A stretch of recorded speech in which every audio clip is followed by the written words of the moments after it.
আজকের প্রাতরাশটা হয়েছিল পুরোদস্তুর পূর্ণ ভোজনের সামিল।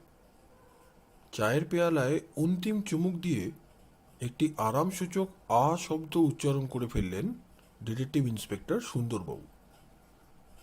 দৈনিক প্রভাতী খানাপিনার পরেই উল্লেখযোগ্য সংবাদ পরিবেশনের ভার ছিল মানিকের ওপরে। সে সামনের টেবিলের ওপর থেকে টেনে নিল খবরের কাগজখানা। জয়ন্ত বার করলে তার রূপোর শামুকের নস্যদানি। সে একটি নস্য নাসিকার সাহায্যে আকর্ষণ করতেই সুন্দরবাবু বিকৃত মুখ করে বলে উঠলেন, হুম, তোমার এই নোংরা সেকেলে নেশাটা তুমি কি কুসুমকালেও ছাড়তে পারবে না? হে, জয়ন্ত বললে, কে বলে নস্য সেকেলে নেশা? সব ব্যাপারেই উঠতি পড়তি আছে। নস্যের রেওয়াজ মাঝে কিছু কমে গেছিল বটে, কিন্তু পাশ্চাত্য দেশে নস্যের চলন আবার নতুন করে শুরু হয়েছে। আপনি কি জানেন, এক ইংল্যান্ডেই বছরে 65 লক্ষ টাকার নস্য তৈরি হয়? সুন্দরবাবু বললেন, বলো কি হে, খামোকা 65 লাখ টাকা নস্যাৎ, বড়ই বড়ই অন্যায়। আজ্ঞে না, নস্য নোংরা নয় মশাই, নস্য হচ্ছে রাজকীয় নেশা। তার আভিজাত্য অতুলনীয়। নস্যের উৎপত্তি আমেরিকায়।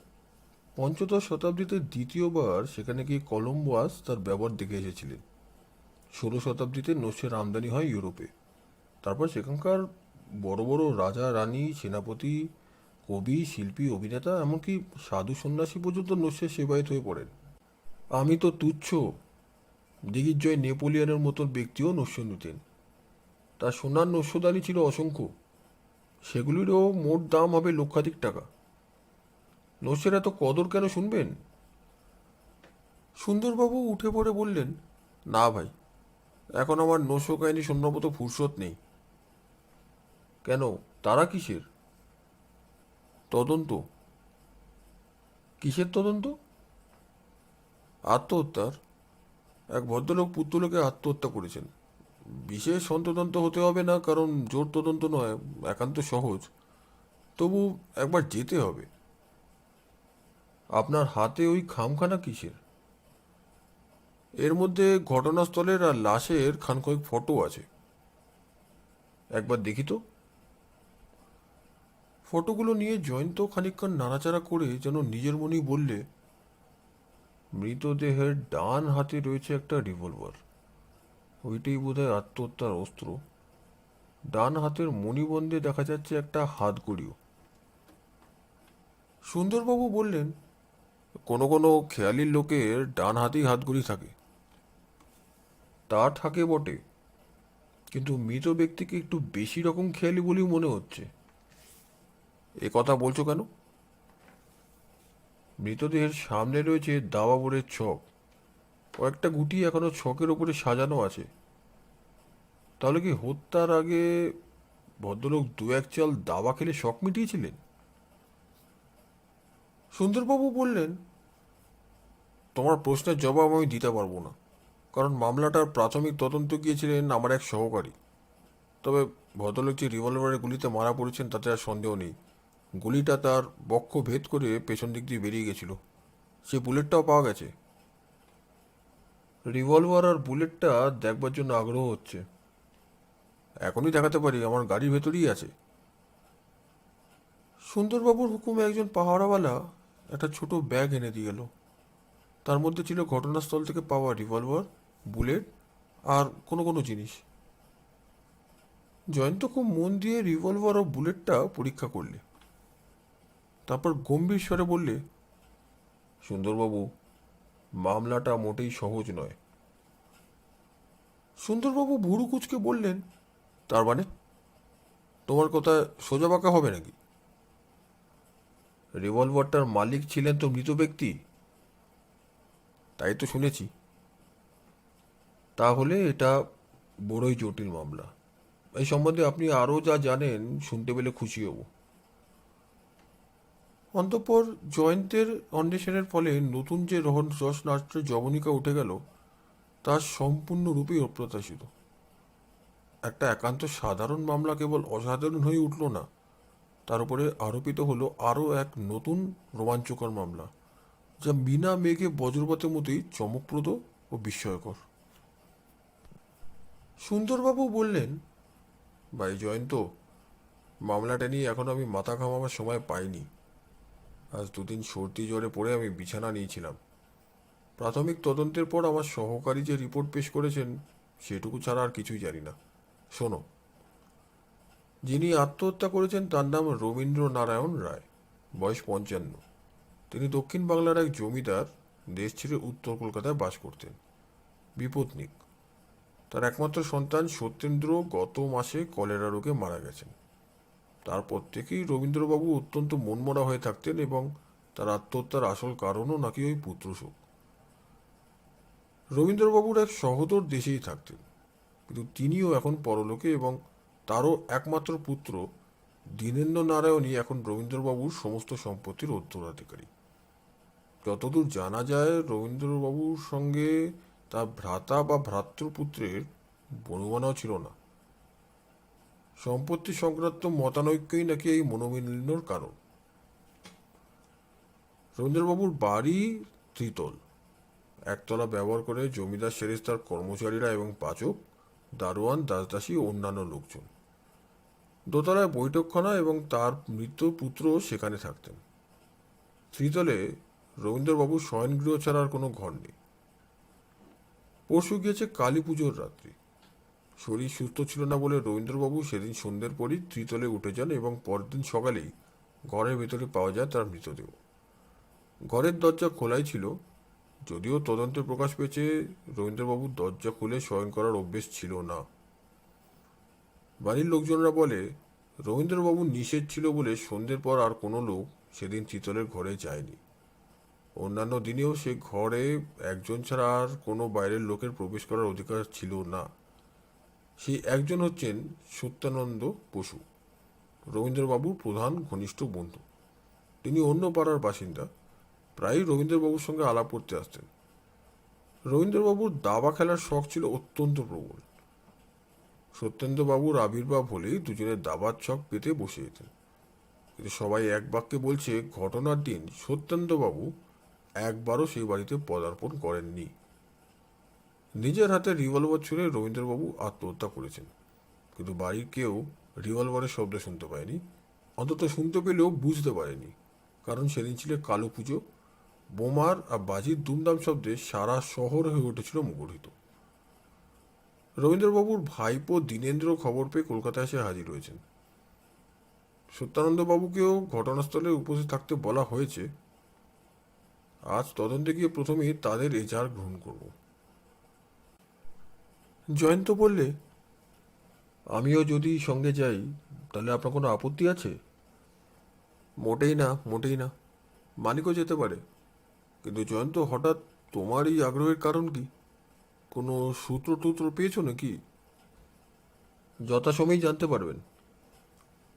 ওই রোগেই তো ঘোড়া মরছে। এত ঢাকঢাক কুড়কুড় কেন বাবা? জয়ন্ত জবাব দিল না। রবীন্দ্রনারায়ণের বাড়ি, সদর দরজা পুলিশ পাহারা। দোতলার বৈঠকখানায় উপবিষ্ট দুই ভদ্রলোক, একজন প্রৌঢ়, মাথায় কাঁচা পাকা লম্বা চুল, চোখে কালো চশমা, দোহারা, পরনে পাঞ্জাবি ও পাজামা, একান্ত বিষণ্ণ ভাবভঙ্গি। আর একজন যুবক, বয়স 22-এর বেশি নয়, সুশ্রী, ফর্সা, একহারা দেহ, জামা কাপড়ে বায়ুর লক্ষণ, মুখ চোখ ভাবেন। যুবকের দিকে তাকিয়ে সুন্দরবাবু শুধালেন, আপনি বোধহয় দীনেন্দ্রবাবু? আগে হ্যাঁ। আর উনি? সত্যানন্দবাবু, আমার জ্যাঠামশাইয়ের বিশেষ বন্ধু। উত্তম, বাড়ির আর সবাইকে ডাকুন, আমি সকলের এজাহার নেব। সকলেরই আবির্ভাব হলো। একে একে প্রত্যেকেই এজাহারও দিল। বিশেষ কোনো নতুন তথ্য প্রকাশ পেল না। এইবারে জয়ন্ত জিজ্ঞাসা করলে, আচ্ছা দীনেন্দ্রবাবু, আপনার জ্যাঠা কি ন্যাটা ছিলেন? আগে হ্যাঁ, তার বাঁ হাতি বেশি চলতো। তাই তিনি ডান হাতে কবজি বড়ি ব্যবহার করতেন? আগে হ্যাঁ। রবীন্দ্রবাবুর সঙ্গে আপনাদের মনোমালিন্যের কারণ কি? কিঞ্চিত ইতস্তত করে দীনেন্দ্র বললে, মনোমালিন্যের উৎপত্তি হয় তিনটি মুক্তোর জন্য। তিনটি মুক্ত? হ্যাঁ, তিনটি মহামূল্যবান মুক্ত। ব্যাপারটা ঠিক বুঝতে পারলাম না তো। বুঝিয়ে বলছি। আমার প্রপিতামহ সুরেন্দ্র নারায়ণ রায়ের জন্যই আমাদের বংশের সমৃদ্ধি আরম্ভ হয়। সিপাহী বিপ্লবের সময় তিনি ইংরেজ ফৌজে রসদ বিভাগের পদস্থ কর্মচারী হয়ে পশ্চিম ভারতে গিয়েছিলেন। সেই দেশব্যাপী অশান্তি আর বিশৃঙ্খলার যুগে কী উপায় জানি না, তিনি প্রচুর ধন দৌলতের মালিক হয়ে দেশে ফিরে আসেন। তার সংগ্রহের মধ্যে ছিল তিনটি অপূর্ব ও অমূল্য মুক্ত। শুনেছি তা তিনি পেয়েছিলেন কোনো ভাগ্যহীন নবাবের কাছ থেকে। মুক্ত তিনটিও আমি দেখেছি। দুটি টাকার পায়রার ডিমের মতো, একটি আরও বড়। তেমন বড় বড় মুক্ত আমি আগে কখনো দেখিনি। আজকের বাজারে তার দাম অন্তত 2-2.5 লক্ষ টাকাও হতে পারে। এই মুক্ত তিনটি আমার পিতামহের অধিকারে আসে উত্তরাধিকার সূত্রে। তারপর আমার জ্যাঠামশাই ও আমার পিতা দুজনেরই দাবি ছিল তাদের ওপর। কিন্তু জ্যাঠামশাই আমার বাবার দাবি অগ্রাহ্য করে বলেন তার বাবা ওই মুক্ত তিনটি কেবল তাকেই দিয়ে গেছেন। এই নিয়েই প্রথম মনোমালিন্য, তারপর মুখ দেখাদেখি বন্ধ। জয়ন্ত ভাবতে ভাবতে বললে, বটে, এমন ব্যাপার। সে মুক্ত তিনটি এখন কোথায় আছে? শুনেছি জ্যাঠামশাই শোবার ঘরে লোহার সিন্ধুকে, কিন্তু সেই ঘর তো এখন পুলিশের জিম্মায়। এইবারে সুন্দরবাবু করলেন একটি নিষ্ঠুর প্রশ্ন। তাহলে রবীন্দ্রবাবুর মৃত্যুর ফলে আপনি সবচেয়ে বেশি লাভবান হবেন? দীনেন্দ্র বিরক্ত মুখে বললে, লাভ লোকসানের হিসাব এখন আমি খতিয়ে দেখিনি মশাই। কিন্তু পুলিশ তা দেখতে বাধ্য। দেখুক। জয়ন্ত এবারে সত্যানন্দের মুখের পানে তাকিয়ে বললে, আপনার চোখ মুখ দেখে মনে হচ্ছে রবীন্দ্রবাবুর মৃত্যুর জন্য আপনি বড়ই কাতর হয়ে পড়েছেন। সত্যানন্দ করুণ স্বরে বললেন, কাতর হব না? তিনি আর আমি ছিলুম হরিহর আত্মার মতো। বহু সুখ দুঃখের দিন আমাদের একসঙ্গে কেটে গিয়েছে। তাহলে আপনারা ছিলেন পুরাতন বন্ধু? না, ঠিক তা বলতে পারি না। তার সঙ্গে আমার আলাপ হয় বছর চারেক আগেই, কিন্তু এর মধ্যেই আমাদের ঘনিষ্ঠতা নিবিড় হয়ে উঠেছিল পুরাতন বন্ধুদের মতো। রবীন্দ্রবাবু আপনার সঙ্গে দাবা খেলতে ভালোবাসতেন? হ্যাঁ, আমি এলেই তিনি পারতেন দাবার ছক। রবীন্দ্রবাবুর মৃত্যুর দিনেও তার সঙ্গে আপনি দাবা খেলেছিলেন? আগে না, সেদিন আমি নিজের বাড়ির বাইরে পা বাড়াতেই পারিনি। কেন? অসুস্থতার জন্য। কিন্তু সেদিনও সন্ধ্যের সময় বা পরে রবীন্দ্রবাবু দাবা খেলেছিলেন। অত্যন্ত বিস্মিতের মতো সত্যানন্দ নিজের দীর্ঘ দাড়ির ওপরে অঙ্গুলি চালনা করতে করতে বললেন, কেমন করে জানলেন? তার মৃতদেহের সামনে ছিল দাবার ছক, আর সেই ছকের ওপরে সাজানো ছিল গোটা কয়েক গুটি। ও, তাই বলুন। তা হতে পারে। যারা দাবা খেলতে অভ্যস্ত তারা মাঝে মাঝে নতুন চালের কৌশল আবিষ্কার করার জন্য একা একাই ছকে গুটিয়ে সাজিয়ে বসেন। ঠিক, সেটা আমিও জানি। আমার আর কিচ্ছু জিজ্ঞেস নেই। সুন্দরবাবু সদল বলে প্রথমে বাড়ির একতলা সর্বত্র ঘুরে ঘুরে দেখলেন, তারপর দ্বিতল, চারখানা বাস করবার ঘর, তারপর পায়খানা ও গোসলখানা। বাইরের দিকে এক ফালি বারান্দা থেকে লোহার ঘোরানো সিঁড়ি নিচের একটা সুড়ি গলির ভেতরে নেমে গেছে। জয়ন্ত জিজ্ঞেস করলে, এই সিঁড়িটা বোধ হয় ম্যাথরের ব্যবহারের জন্য? দীনেন্দ্র বললে, হ্যাঁ। নিচের সুড়ি গলিটা কোথায় গিয়ে শেষ হয়েছে? বাড়ির বাইরেকার রাস্তায়। কোনো লোক যদি সদর দরজার বদলে ওই সুড়ি গলি দিয়ে ঘোরানো সিঁড়ি বেয়ে দোতলায় ওঠে, তাহলে বাড়ির লোক তাকে দেখতে পাবে না, তাই নয় কি? হ্যাঁ। তারপর ত্রিতলে রবীন্দ্রবাবুর শয়নকক্ষ। তালাবন্ধ দরজার চাবি ছিল পুলিশের কাছে। দরজা খুলে সকলে ঘরের ভেতরে প্রবেশ করলে। মাঝারি আকারের ঘর, একদিকে খাট, একদিকে ড্রেসিং টেবিল, একদিকে একটা প্রকাণ্ড আলমারি এবং একদিকে একটা ভারী সেকেলে ডালা দেওয়া লোহার সিন্দুক। খান দুই চেয়ার, কার্পেট মোড়া মেঝে, ছোট বিছানা পাতা, গুটি দুই তাকিয়া। মৃতদেহ মর্গে পাঠানো হয়েছে, কিন্তু মেঝের বিছানার একাংশে ও একটা তাকিয়ার ওপরে রয়েছে শুকনো রক্তের ছোপ। বিছানার মাঝখানে দাবার চক, তার উপরেও আশেপাশে কতগুলি গুটি। সুন্দরবাবু বললেন, দীনেন্দ্রবাবু, এবারে আপনি সিন্দুক খুলে মুক্তো টুকটো কি আছে বার করুন। আমরা এখনও সিন্দুক পরীক্ষা করিনি। এ নিন রবীন্দ্রবাবুর চাবির গোছা, এটা লাশের পাশেই পাওয়া গেছে। জয়ন্ত বললে, সাবধান দীনেন্দ্রবাবু, আপনি সিন্দুকের হাতলে হাত দেবেন না। চাবিটা আমাকে দিন, আমি সিন্দুক খুলছি। সুন্দরবাবু কি প্রশ্ন করতে যাচ্ছিলেন, কিন্তু জয়ন্তের চোখের ইশারা দেখেই তার মুখ বন্ধ হয়ে গেল। সিন্ধুকের মধ্যে তথাকথিত একটিমাত্র মুক্তও আবিষ্কৃত হলো না। পরিবর্তে পাওয়া গেল একতারা দলিল দস্তাবেজ, অন্যান্য কাগজপত্র, 100 টাকার 12খানা নোট, কতগুলো পুরাতন মোহর ও কিছু খুচরো টাকা প্রভৃতি। দীনেন্দ্র বললে, কি আশ্চর্য, মুক্তগুলো কে নিলে? সত্যানন্দ বললেন, কে আবার নেবে বাবা? তোমার জ্যাঠার ছেলে শোকে আত্মঘাতী হয়েছেন, বাইরের কেউ এখানে আসেনি। চোর এলে কি অতগুলো টাকা আর মোহর সিন্ধুকের ভেতরেই ফেলে রেখে যেত? সুন্দরবাবু বললেন, ঠিক কথা। পায়রার ডিমের মতো ডাগর ডাগর মুক্ত যদি রূপকথার রহস্যদ্রব্য না হয়, তাহলে সেগুলো অন্য কোথাও লুকানো আছে, খুঁজে দেখতে হবে। সুন্দরবাবুর গা টিপে দিয়ে জয়ন্ত বাইরে এসে দাঁড়ালো।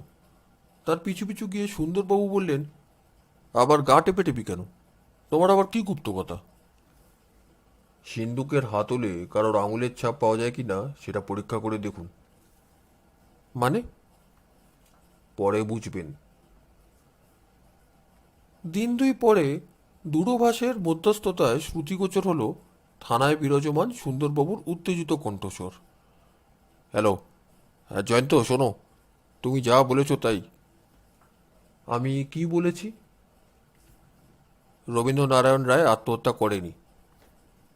সুন্দরবাবু, নবীন সহকারীর উপরে নির্ভর না করে একটু মাথা ঘামালে আপনিও এটা বুঝতে পারতেন।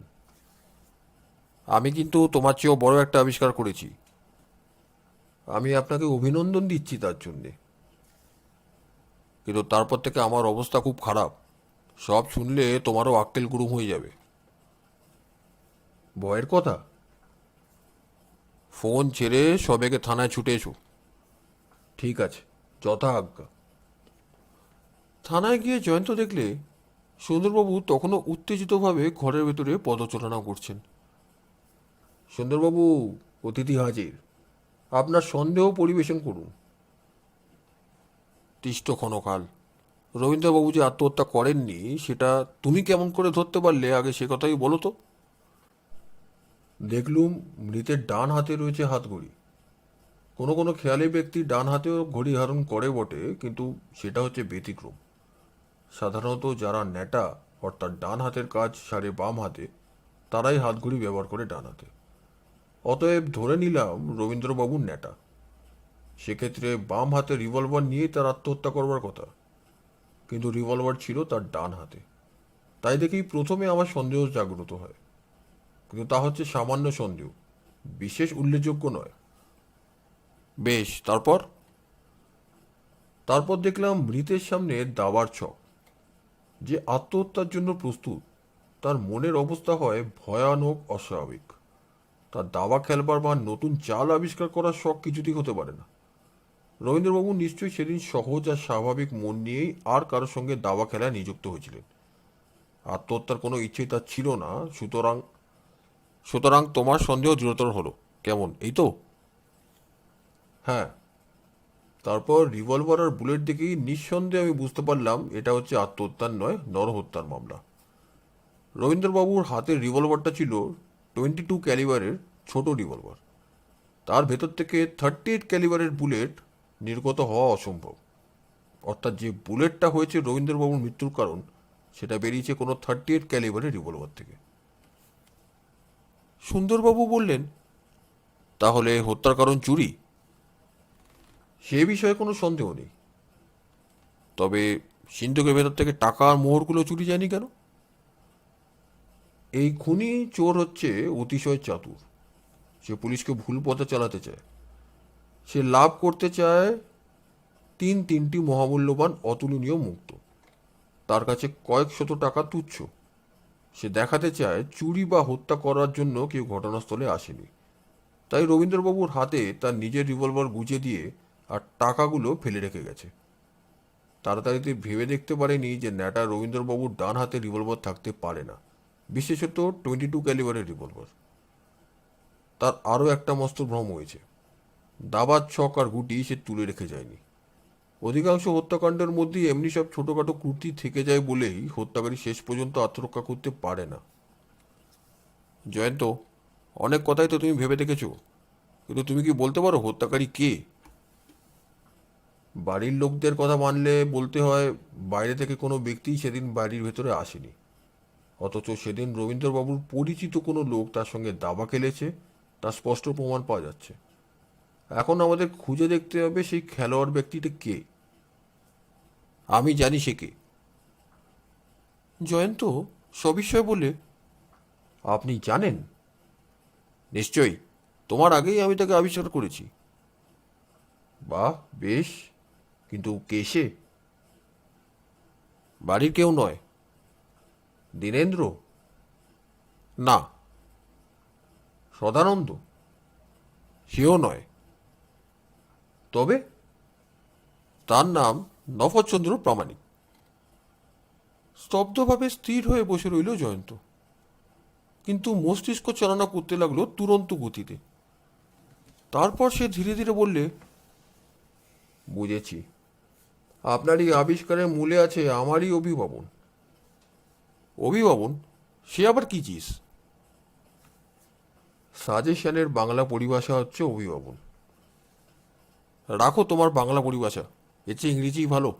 কিন্তু আমার আবিষ্কারের সঙ্গে তোমার সাজেশনের সম্পর্ক কি? আমি কি আপনার কাছে প্রস্তাব করিনি যে রবীন্দ্রবাবুর লোহার সিন্দুকের হাতলটা আঙুলের ছাপের জন্য পরীক্ষা করা হোক? হ্যাঁ, তা করেছিলে। তা করা হয়েছে কি? হ্যাঁ। আর তারই ফলে বোধ করি তথাকথিত নফরচন্দ্র প্রামাণিক নামধেয় ব্যক্তি আবিষ্কৃত হয়েছে। সুন্দরবাবু এবার ফিক করে হেসে ফেলে বললে, ভায়া হে, তোমার ওপরে টেক্কা মারা অসম্ভব দেখছি। হ্যাঁ, ঠিক তাই। সিন্ধুকের হাতলে ছিল আঙুলের ছাপ। পুলিশের ফাইলে সেই আঙুলের ছাপের জোড়া পাওয়া গেছে। সে ছাপ হচ্ছে নফরচন্দ্র প্রামাণিকের। ওই মহাপুরুষের পরিচয়টা কি? অতিশয় চিত্তগোচক। পুলিশের কাছে রক্ষিত অপরাধীর ইতিহাসে দেখি 7 বছর আগে নফরচন্দ্র একটা খুনের মামলায় জড়িয়ে পড়ে, কিন্তু উপযুক্ত প্রমাণ অভাবে খালাস পায়। তারপর দুটো খুন আর অর্থ লুণ্ঠন করে সে আবার অভিযুক্ত হয় রাহাজানির মামলায়। বিচারে তার প্রতি 15 বছর কারাবাসের হুকুম হয়, কিন্তু 5 বছর আগে সে জেল ভেঙে পালিয়ে যায়। সে দেখি নফরচন্দ্র ফেরার। যে তাকে জীবিত বা মৃত ধরে দিতে পারবে তাকে 5,000 টাকা পুরস্কার দেওয়া হবে। আপনি তাকে দেখেছেন? না, তার কোনো মামলাই আমার হাতে কখনো আসেনি।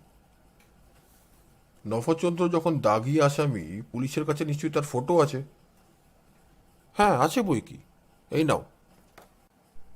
এক সাধারণ চেহারার লোক, সুশ্রী বা কুশ্রী কিছুই বলা যায় না। কেবল জোড়া ভুরুর তলায় 2 চোখ দিয়ে ফুটে বেরোচ্ছে যেন ক্রূরতার আভাস। বয়স হবে 40-42। সুন্দরবাবু অভিযোগপূর্ণ স্বরে বললেন, আত্মহত্যার মামলা হয়ে দাঁড়ালো নরহত্যার মামলা। তার সঙ্গে এলো আবার 3টে হত্যাকাণ্ডের নায়ক ফেরারি নফরচন্দ্রের মামলা। বাপ রে! এখন এই ডবল মামলার হামলা একলা সামলাই কেমন করে?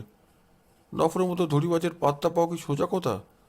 পুলিশের কেউ যা পারেনি, আমি তা পারবো কেন? তীক্ষ্ণ নেত্রে নফরচন্দ্রের ফটোর দিকে তাকিয়ে জয়ন্ত বললে, সুন্দরবাবু, আপনার বকবকানি থামান। এখানে স্বচ্ছ কাগজ আছে। স্বচ্ছ কাগজ? হ্যাঁ, ইংরেজিতে যাকে বলে ট্রেসিং পেপার। মরছি নিজের জ্বালায়। এখন তোমার এসব ফাঁকা বাংলা বলি ভালো লাগছে না। হে, কেন সোজাসুজি বলতে পারো না ট্রেসিং পেপার চাই? আর তা থাকবে না কেন? কিন্তু ও জিনিস নিয়ে তোমার আবার কি হবে?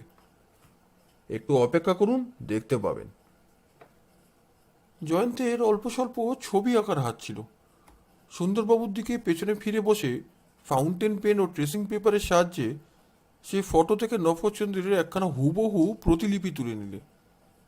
তারপর সেই নকল করা মুখের উপরে যথাস্থানে এঁকে ফেললে লম্বা চুল, কালো চশমা, ঘন গোঁফদাড়ি। সুন্দরবাবু বিরক্ত ভয়ে বললেন, আরে গেল, এ আবার কি ছেলে মানুষই হচ্ছে শুনি। সুন্দরবাবু এখন দেখুন দেখি, এই লোকটিকে কি চেনেন বলে মনে হচ্ছে? জয়ন্ত প্রশ্ন করল কৌতুকপূর্ণ কণ্ঠে। সুন্দরবাবু প্রথমে নিতান্ত অবজ্ঞা ভরেই ছবিখানার দিকে দৃষ্টিপাত করলেন। তারপর দেখতে দেখতে যতদূর সম্ভব বিস্ফারিত হয়ে উঠল তার দুই চোখ। তিনি চমকৃত কণ্ঠে বলে উঠলেন, আরে, এই যে নবীন্দ্রবাবুর বন্ধু সত্যনন্দ বসুর মুখ। জয়ন্ত রূপোর শামুকদানি থেকে এক টিপ নস্য নিয়ে হাস্যমুখে বললে, ছবিতে আঁকা মুখে, লম্বা চুল, কালো চশমা আর গোঁফদাড়ি বসিয়ে দিতেই নফরচন্দ্রের মুড়ির ভেতর থেকে আত্মপ্রকাশ করেছে সত্যানন্দ স্বয়ং। এমন যে হবে আমি তা আগেই অনুমান করেছিলাম। আমি নফরকে চিনতাম না, তার জীবনেও জানতাম না, কিন্তু এই মামলার সমস্ত দেখে শুনে আমি সবচেয়ে বেশি সন্দেহ করেছিলাম সত্যানন্দকে। চেহারা রকম ফের করে নাম বাড়িয়ে পুলিশের চোখে ধুলো দিয়ে নফরচন্দ্র বহাল তবিয়েতে হতভাগ্য রবীন্দ্রবাবুর সঙ্গে মিতালি জমিয়ে ফেলেছিলেন। প্রথম থেকেই তার কুদৃষ্ট ছিল সেই মুক্ত তিনটির ওপরে। সকলের অগোচরে সুরিপথ দিয়ে ঢুকে ম্যাথরের সেই সিঁড়ি বেয়ে ওপরে উঠে সে পাপ কার্য সেরে আবার অদৃশ্য হয়েছিল। কিন্তু এইবার তার মুখোশ খুলতে হবে। নফরচন্দ্র এখনও আমাদের নাগালের মধ্যেই আছে, কারণ এখনও সে সন্দেহ করতে পারেনি যে আমরা তাকে সন্দেহ করেছি। সুতরাং উঠুন, জাগুন, ছুটুন সবাই নফরচন্দ্র ওরফে সত্যানন্দের আস্তানার দিকে। তথাস্তু তথাস্তু। নফর ওরফে সত্যানন্দের বাড়ি। চারিদিকে পুলিশ পাহারা বসিয়ে সদরে কড়া নাড়তে নাড়তে সুন্দরবাবু ডাকলেন, সত্যানন্দবাবু। বারান্দা থেকে উঁকি মারলে সত্যানন্দের মুখ। পুলিশ দেখে তার ভাবান্তর হলো না।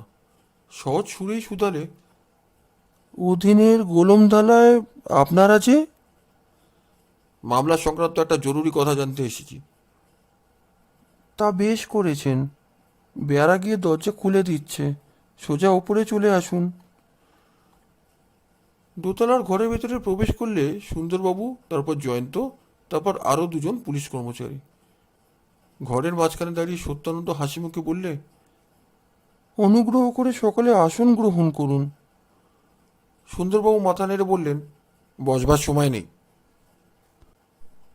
কিন্তু আপনারা কি জরুরি কথা জানতে চান? যা বলবার সব তো আমি বলেছি। কিন্তু একটা কথা তো বলেননি।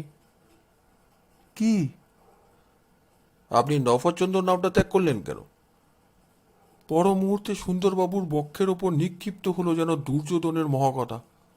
আচম্বিতে নফরচন্দ্র অত্যন্ত ক্ষিপ্ত গতিতে সুন্দরবাবুর বুকের মাঝখানে করলে পদাঘাত, এবং সুন্দরবাবুর দেহ ঠিকরে গিয়ে পড়ল হুড়মুড় করে একেবারে জয়ন্তের ওপরে, এবং সঙ্গে সঙ্গে ঘর কাঁপিয়ে আগ্নেয়াস্ত্রের গর্জন ও গুরুভার দেহপতনের শব্দ। মেঝের ওপরে অল্প ছটপট করেই নফরচন্দ্র ওরফে সত্যানন্দের মূর্তি নিচেষ্ট ও একেবারে আড়ষ্ট হয়ে গেল। তার কপাল থেকে বেরোতে লাগলো ছলকে ছলকে রক্ত। সুন্দরবাবু আফসোস করে বলে উঠলেন, হায় হায় হায়, নফরা আমাকে লাথি মেরেও ফাঁকি দিলে, বেটাকে ফাঁসি কাটে দোল খাওয়াতে পারলুম না। ছি জয়ন্ত, ওকে তোমার বাধা দেওয়া উচিত ছিল। জয়ন্ত হেসে বললে, উচিত তো ছিল, কিন্তু আপনি এমন কলমির মতন আমাকে জড়িয়ে ধরেছিলেন যে আমার অবস্থা তখন নজৌতন্যতস্ত। তবে আপনার একুল দুকুল দুকুল নষ্ট হয়নি। নফরচন্দ্রের লাশ দাখিল করতে পারলেও আপনার ভাগ্যে লাভ হবে পুরস্কারের ৫০০ মুদ্রা। পুরস্কারের কথা মনে হতেই সুন্দরবাবু একমুখ হাস্য করলেন। তারপর বুকের ওপরে হাত বুলোতে বুলোতে বললেন, নফর তো পটল তুলল, কিন্তু রবীন্দ্রবাবুর মুখ তো তিনটে কোথায় লুকিয়ে রেখে গেল। জয়ন্ত বললে, আশা করি এখানে খানা তাল্লাশ করলে মুক্ত পাওয়া যাবে। আর নফরের হাতের ওই রিভলভারটা দেখুন। আমার বিশ্বাস রবীন্দ্রবাবু মারা পড়েছেন ওই রিভলভারের বুলেটেই।